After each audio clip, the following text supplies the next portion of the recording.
Good morning and welcome to our first video insight on display markets. I'm Ian Hendy, CEO of Hendy Consulting.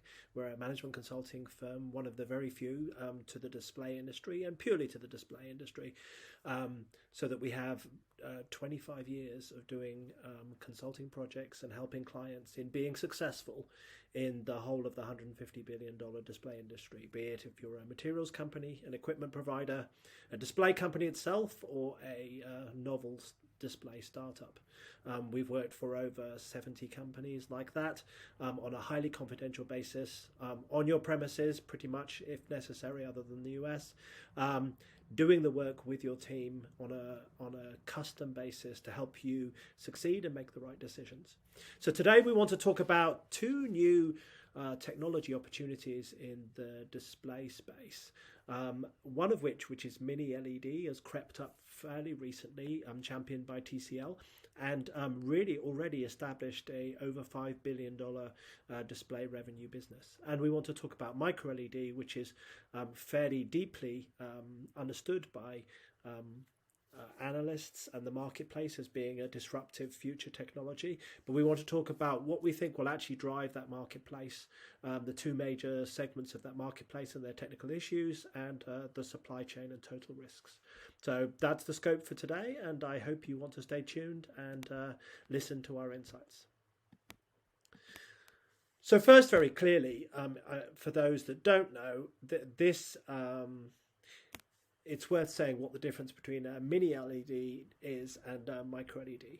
So mini LEDs are LEDs typically more than 100 by 100 microns that are then used in packages in an array as a backlighting solution for an LCD. Right, so they provide the coloured light that is then used by the rest of the liquid crystal that produces a very high contrast, high performance display that actually has some of the features in terms of colour, visual performance and contrast of an OLED, but is delivered in a different way. And TCL really pulled this through to the marketplace, but it's then been adopted by others. Apple has had some mini LED related product, and this has been a business that has come from the background over 3 or 4 years to now being a $5 billion business in the total $150 billion of the industry. So it's beginning to be important. And then we'll also discuss micro LED. And here we're typically talking less than 40 by 40 practically microns, and actually smaller than that for the future, in 3 main applications: for signage and TV, for automotive, and for watch applications in direct view, and then near to eye solutions for AR, VR also. So this is the scope of the space we're going to talk about. And what was fascinating to me was that MiniLED now is already a $5 billion business. I mean, this is something that only started maybe 3 or 4 years ago. TCL pushed hard to get the business established using this in combination with VA mode liquid crystals that gives a very high brightness, high contrast, very beautiful display solution. And actually it's been growing across multiple market segments, from television to monitors and notebooks. And at the moment, what you actually have is actually fairly dominantly Taiwanese-based supply chain. And that's what's fascinating to me. I'm always really interested by new players coming to the display industry from outside. I consider them sort of changes in the chessboard of the participants and new people that I should be aware of and continue to monitor. And what's really fascinating here is if you start looking at the mini-LED backlighting chain, is the number of Taiwanese firms here, people that have moved in from LED packaging, test and equipment, and there's 1 or 2 Koreans, but this is a completely new set of opportunities for Taiwanese business. So who will win out of this? Well, I mean, TCL has done an amazing job of setting up this category, and a number of these other companies are the ones to watch in terms of mini-LED technology. The LEDs themselves, Enostar, I think, is well positioned, but there are others. And again, it seems to be a Taiwan Inc. game. And then actually it's been fascinating to me the role of PCB makers and flex PCBs in bringing the the substrate to the table for these backlighting solutions. Essentially, the market's now experimenting with the number of zones, with how the mini LED is driven, how it's put together, what the consumer will accept in sort of 3 different segments of offerings based on the number of mini LEDs, and I believe that there will be a crush down too in the number of players that, as you saw from the previous slide, it's simply too many. So the companies at the top of the chain, people like Apple, will be seeking to shake that out so that you get role extension from some of the players, and so that this will get crushed down. And this leads me to believe that actually what we'll be talking about is a upside on the 5 to 7 billion you saw on the previous market forecast. And I think it's partially because the brand owners themselves get to keep the profit from implementing this type of technology. Whereas if you buy an OLED, and SDC is very strongly pushing for medium-sized panel on their new Gen 8 OLED line being planned for 2024, they're pushing OLED as a solution. And I think the difference will be if you're in a device maker's situation that you get to manage the cost out and the profit pool and feel like you're in control of the business if you're using mini LED, and that won't be the case when you're in a head-on negotiation with SDC, at least in the first instance as one of the major suppliers for medium-sized OLED on their new Gen 8. So I actually have this feeling that beyond the revenue forecasts that we showed earlier, and I will point out that TV on that basis is based on the open cell revenues, which is how the display industry does count revenue. But if you actually include the backlight of that also, then mini LED is already more than those levels. So let's talk about micro LED. And it's what's really worth saying is that micro LED is actually covers 2 distinct opportunities, right? There's the near to eye space, which is receiving a huge amount of interest in California at the moment, particularly with the huge investments of Meta. But what we will start saying is that micro LED is just one of 7 or 8 technologies. It's particularly great peak brightness.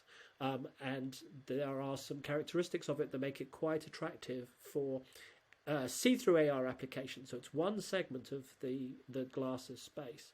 But actually, more importantly, from a revenue point of view, I think about the role of micro LED in direct view displays. And here I'm really thinking about things that look like a signage or a TV product, just as the wall here shown from Samsung is envisaged. It's professional applications and retail in the first instance because the prices are simply too high. But as an extension of this, and we'll talk about why I believe this will become a consumer product faster than some other observers believe, this becomes a high-end TV product at some point. And again, it has beautiful color, very nice contrast, and it compared to even the QD OLEDs will be a better performing high brightness solution.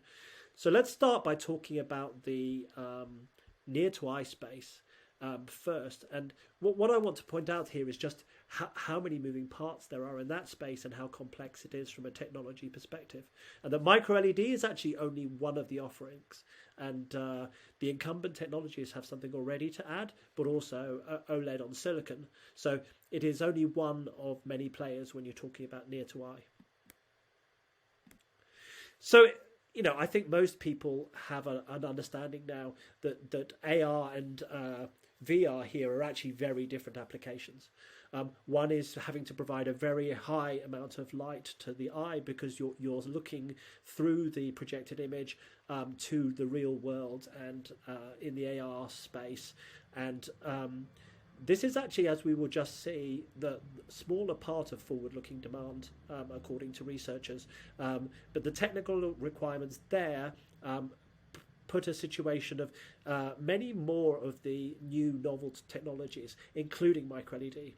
The bigger part of the market opportunity, however, is VR, and that's where we've got these current headsets that I think everybody has seen, but often in that spaces you've got standard current incumbent technologies such as TFT LCD in high resolution and or high resolution AMOLEDs being used already. And so the technology competitive set is different across the 2 applications. They're really actually quite different.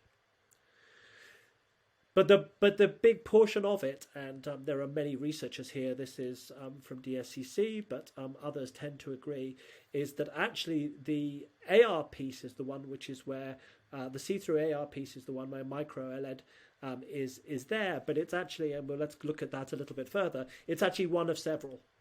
So there are incumbent technologies here, and DLP here considered to be an important one. OLED on silicon is something that's coming up also as a high brightness micro display that could get used for these situations. But what I wanted to point out here is micro LED, despite the noise it's making in the marketplace, is actually only one of multiple technology solutions.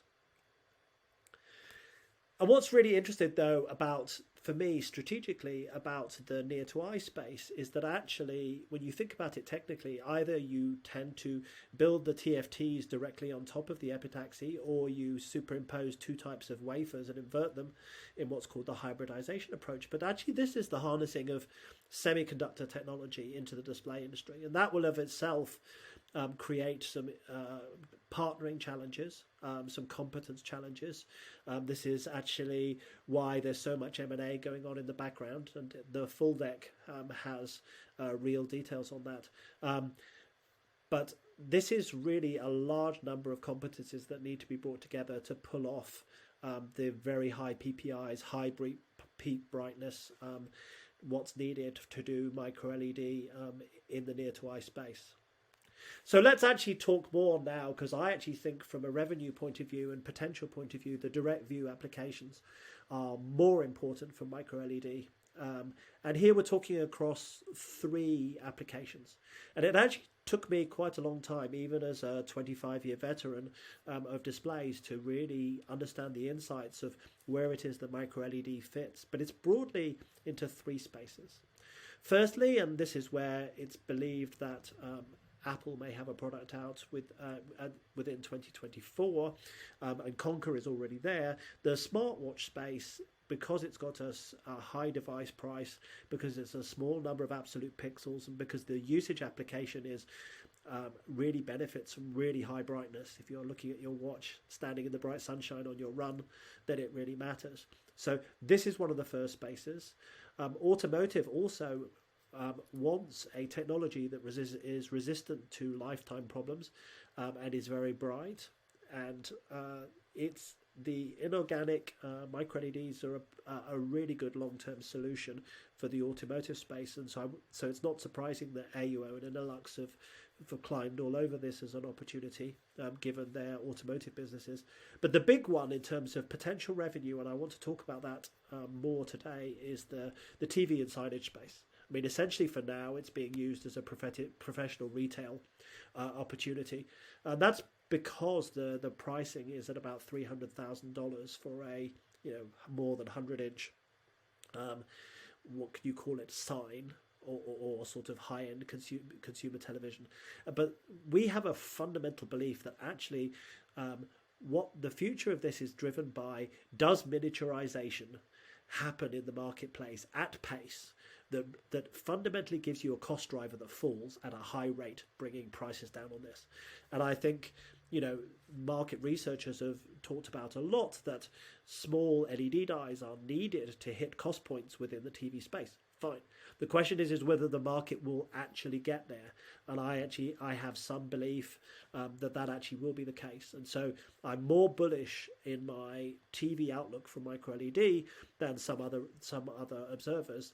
But it's because of that assumption. And that's what people need to track, is they need to track whether miniaturization in mass product is happening.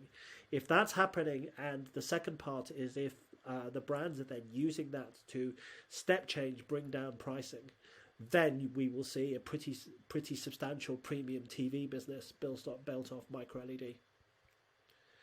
And I think, compared to the last time I put together some insights on micro LED, a lot has changed.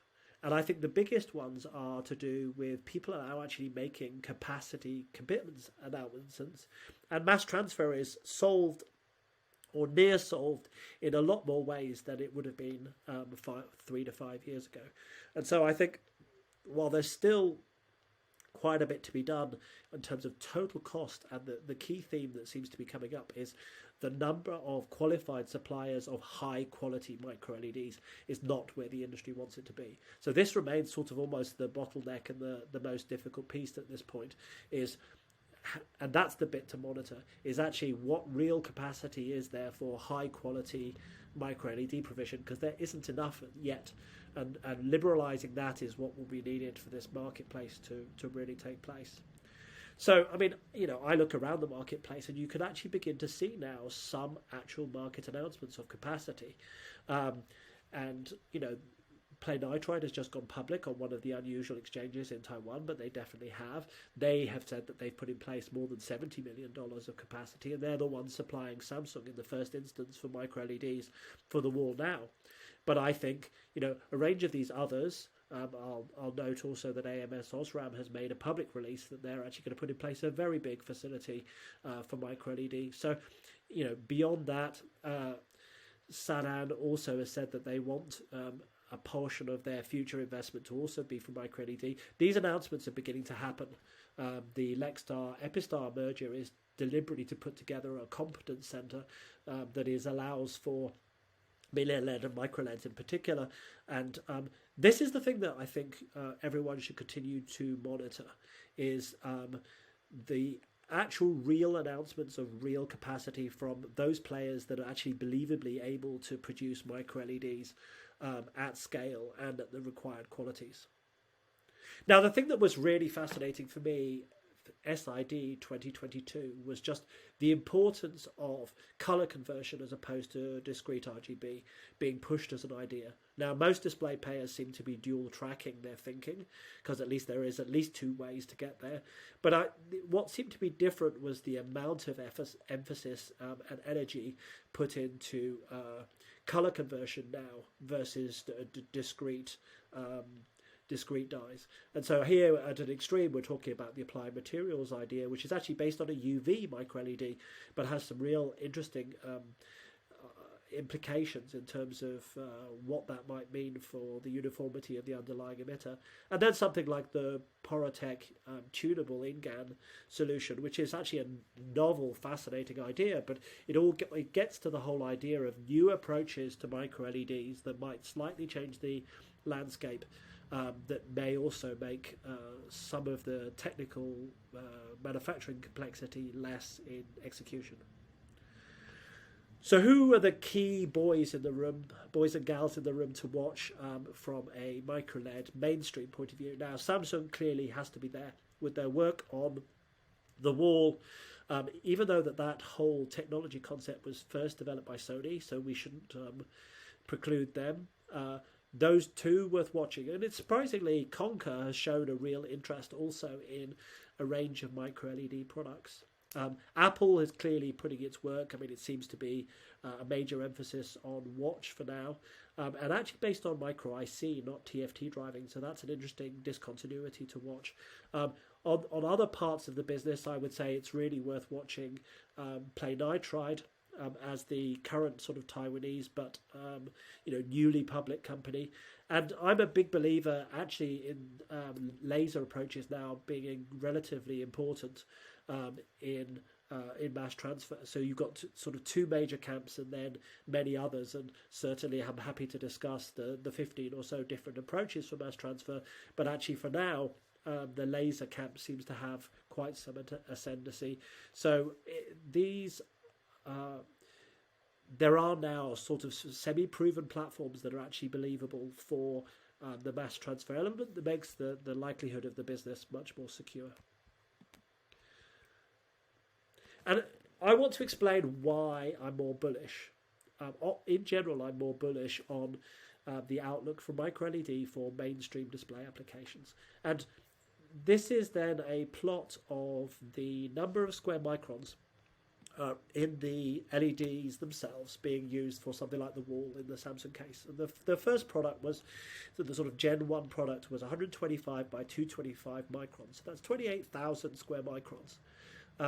And actually what's now being thought of, the next Gen 1 is down at 3,000 square microns. So that's a 10x reduction already within 24 months. And beyond that, then, the question is it believable that we will get down towards the archetypal 10 by 10 or less levels that's really needed for cost parity with OLEDs, let's say, a white OLED type product. And this is the major assumption difference in my outlook. I actually think there's enough reason to believe that some of this could happen. There will be at least 1 to 2, and hopefully more than that, major suppliers who are able to manage a roadmap to get down to small die sizes. If that happens, then the MicroLED TV business is a bigger business. If that doesn't happen, then it will be delayed and revenue will be smaller.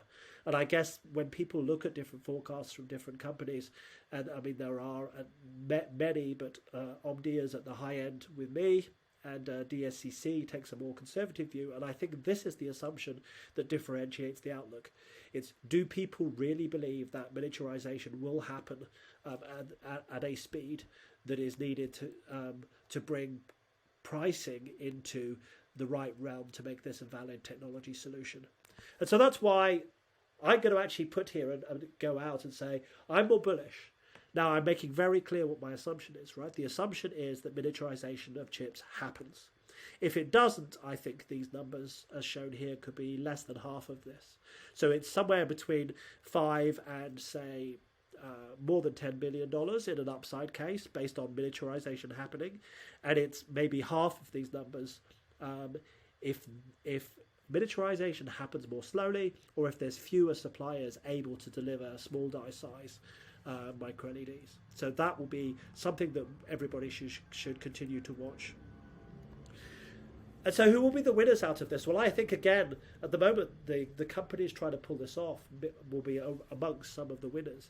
But for now, given the fact that micro LED wafers are simply more difficult to make than people might have believed, that it'll be the world-class players that make the investments, that pull up the yield, that get there, that actually I think wafer prices may be higher than people want them to be for a while, and those companies may make some reasonable returns if they could get their yields and their die sizes to the right levels. I think some of the equipment players in the display industry have always shown an ability to generate some decent gross margins and profits. And, you know, in the short term, it's some of the pick and place players. Torre Engineering is already there, ASM Pacific, that are offering sort of mechanical solutions to mass transfer. But as I've outlined, I'm actually beginning to be quite more strongly a belief that some of the laser approaches may be really interesting and there are within that probably sort of 3 to 5 sub-flavors, but that they are of themselves really interesting. But what about AUO and some of the other players who today are making the LTPS tiles that are used as the backplane solution? Well, I think there's going to be a lot of change in that space. I think there's going to be a value chain shift also between potentially the brand companies today who are the micro LED makers to the display players becoming dominant. There will be a huge change between current 24 mask poly that's being used for backplanes, as that will get crushed down, and actually I think at some point we'll move to monolithic IGZO. For cost, you have to do it, and the display industry never really likes tiled approaches if a monolithic approach can be done instead. So I think this will skitter and will change, and it's not clear to me whether or not long-term value can be captured from that part of the business, even though there'll be an awful lot of work to get that to happen. So the value here is interestingly redistributed. So I think actually the LED players and the brands may get the most economic value out of this in total for now.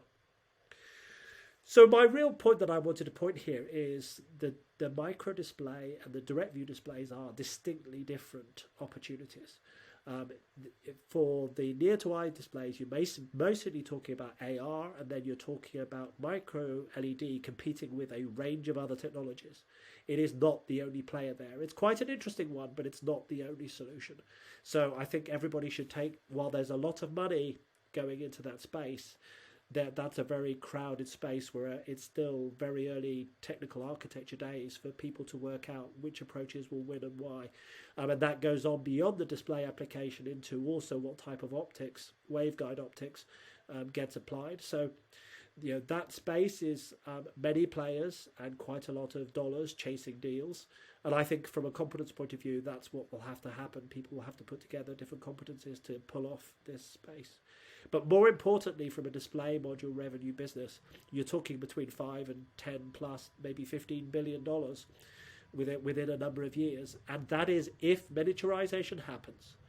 If more than one player, so several players, can pull off small die sizes in a meaningful way within that timeline, and if prices also fall by people like Samsung offering these products so that microLED falls from its very high level price levels today, I mean way above other technologies, into the range, and so that they can actually be important. But I'm actually nearer to the Omdia outlook in revenue here, and I think that that's a important space. I think everybody should also watch for the Apple launch of a watch product in 24, and I think that, again, as is typical Apple, if they get it right and they launch, then that will actually provide further impetus to the whole marketplace. So thank you for this insight. It's the first time that I've tried a video briefing. There'll be a longer version of this deck also available on LinkedIn under my own profile, and for those receiving this by MailChimp in the email. Hendy Consulting is a highly confidential team of people. I have a number of guys that work with me to pull off specific projects in a very confidential manner that helps major decisions for startups and major corporates in the display space.